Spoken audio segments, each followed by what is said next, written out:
ए को ऐड करना है। ए में कुछ भी ले लेता हूँ, 0 3 1 अभी आया था रिजल्ट, इसमें ए ऐड कर दिया। ए लेट्स फॉर 1 0 1 है, तो 1 + 1 0, 1 + 1 0, 1 + 1 0, 1 + 1 0। If an end carry occur then discard it. अगर एंड कैरी आ रहा है तो डिस्कार्ड कर देते हैं, ये कॉम्प्लीमेंट का रूल है। अगर एंड कैरी नहीं आ रहा तो हम क्या करते हैं, दोबारा से उसका कॉम्प्लीमेंट लेते हैं। देखिए अभी एंड कैरी आ रहा था तो आंसर यही होगा, तो 1 0 0 1 -1 0 0 1, आंसर क्या आना चाहिए, 0। तो देखेंगे 0 आंसर नहीं आया।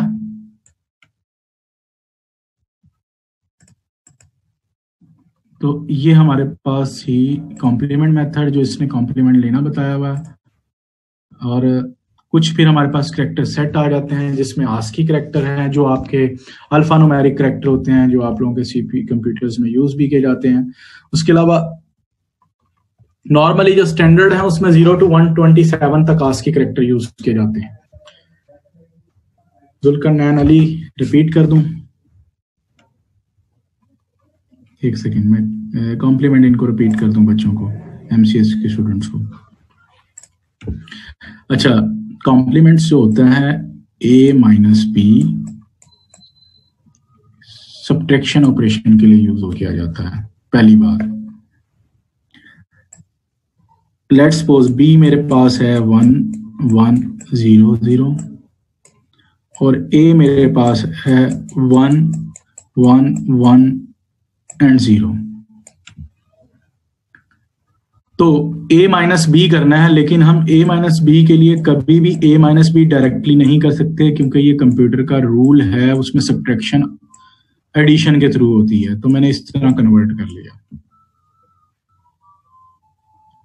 इतना पता लग गया फीफा जुल्करनैन। इसको मैंने सिर्फ कन्वर्ट कर लिया, चेंज कर लिया, माइनस प्लस बाहर निकाल लिया, -b को दे दिया। इस तरह आप 7th 8th 6th में करते आते हैं पहले। उसके बाद अब b का कॉम्प्लीमेंट लेना है। b का कॉम्प्लीमेंट लेने के लिए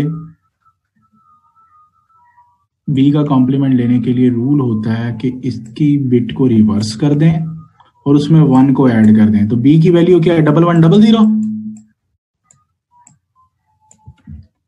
अब इसको मैं रिवर्स करने लगा हूं, तो रिवर्स का मतलब है 1 है तो 0, 0 है तो 1। इनको रिवर्स कर दिया मैंने, और इसमें मैं 1 को ऐड करने लगा हूं अकॉर्डिंग टू स्टेप रूल्स। मैंने किया ये 1 + 1 0, 1 कैरी होता है। 1 + 1 2 होता है, तो 2 में 0 सम में आ जाता है और 1 कैरी चला जाता है। फिर 1 + 1 है 0 सम 1 कैरी 1 0। तो अब आंसर क्या आया, 0 1 0 0। तो ये किसका आंसर आया, अभी b कॉम्प्लीमेंट का आंसर आया। मैं यहां लिख भी देता हूं कि b कॉम्प्लीमेंट है।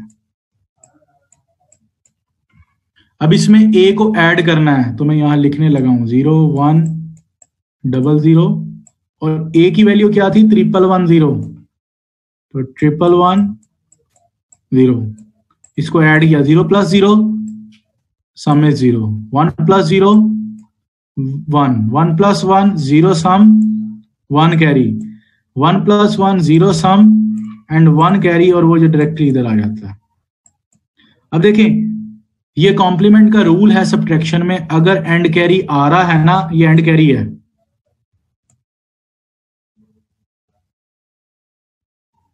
नहीं जरूरी नहीं है, ये तो सब्ट्रैक्शन ऑपरेशन के लिए। सब्ट्रैक्शन ऑपरेशन में कोई भी वैल्यू आ सकती है ना, जिस तरह अब देखें सामने भी एक स्क्रीन पे क्वेश्चन लिखा हुआ है, ये उसने कहा कि ये इसको कॉम्प्लीमेंट लें। कोई भी नंबर का कॉम्प्लीमेंट कहा जा सकता है, आप लें तो लेना पड़ेगा आप लोगों को, जरूरी नहीं कि वो अनसाइंड है या साइंड है। अब देखें एंड कैरी आया, तो एंड कैरी आता है तो निगलेक्ट कर देते हैं, इसको लिखते ही नहीं है। तो आंसर ये होगा 0 0 1 0, इतना आंसर है। चेक भी कर लेते हैं, ये किसकी बाइनरी है, ये 12 की बाइनरी है, अगर आप लोग वो बाइनरी कैलकुलेट करें। और ये है 1 2 4 8, 8 4 12 और 2 14 की बाइनरी। तो a - b करें, 14 - 12 2, तो ये देखें 2 की बाइनरी आई यहाँ पर, इधर देखें ये 2 की बाइनरी है। तो ये हम सब्ट्रैक्शन ऑपरेशन करना चाह रहे थे। अब मेरे ख्याल से अफीफा और जुल्करनैन क्लियर है।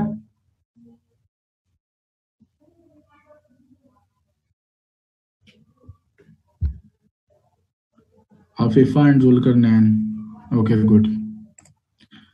फिर भी कोई प्रॉब्लम हो तो बाद में आप लोग डिस्कस कर सकते हैं मुझसे।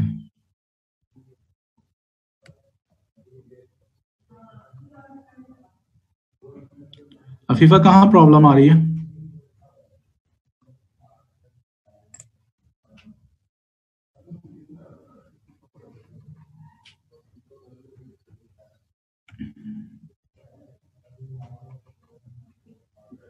जी बोलो अफीफा।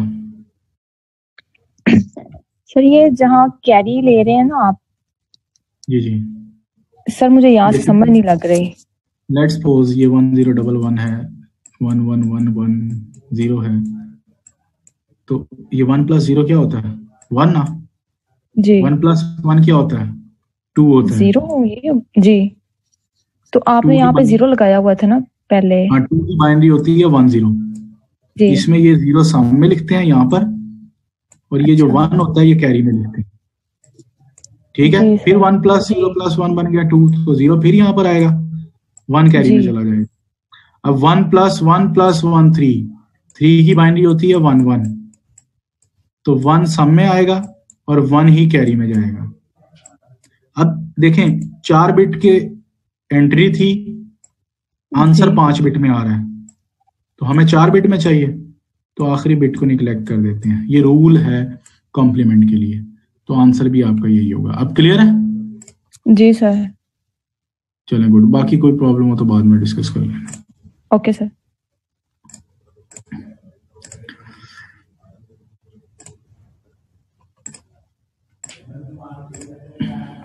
उसके बाद हमारे पास आ जाते हैं ये करेक्टर्स जस्ट ये है, मैं जल्दी जल्दी गुजार देता हूँ। करेक्टर में 0 to 127 तक आस्क के करेक्टर्स आते हैं स्टैंडर्ड, और उससे अगर एक्सटेंडेड में आना है तो 0 to 25 तक होते हैं। उसके बाद ये इतना ज़्यादा यूज नहीं होता है। NIC यूनिकोड और EBCDIC कोड, काफ़ी सारे हमारे पास कोड होते हैं। BCD कोड भी होते हैं, BDCID एक कोड है वो भी होता है।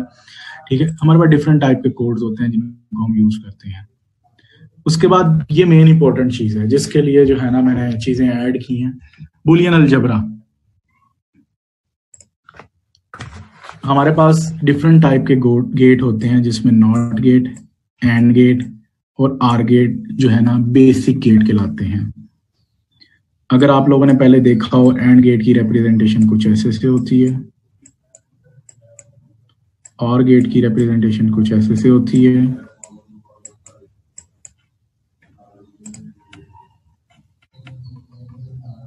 Yes, American standard code. उसके बाद नॉट गेट की रिप्रेजेंटेशन कुछ ऐसे से होती है। नॉट गेट क्या करता है? 1 पर आंसर 0 देता है, यानी कि इन्वर्टर का काम करता है। 0 पर आंसर 1 देता है। और गेट क्या करता है? प्लस का ऑपरेशन परफॉर्म करता है।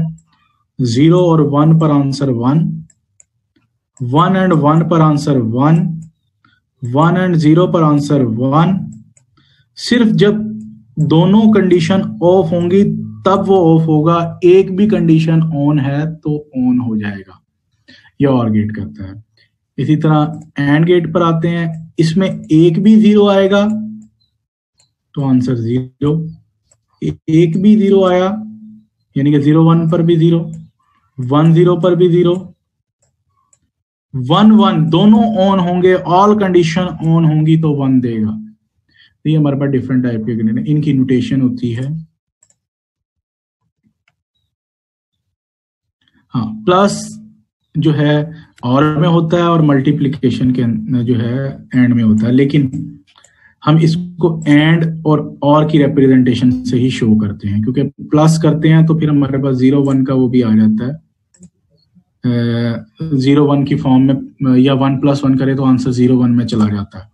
इस तरह अभी मैंने सम अप किया है तो 2 बिट में आंसर चला जाता है, एक 0 सम, एक 1 कैरी, जो भी हमने कॉम्प्लीमेंट में करके बताया अभी मैंने फीफा को। तो इसलिए जो है हम इसको और की टर्म में ही यूज करते हैं। तो एंड नॉट गेट की रिप्रेजेंटेशन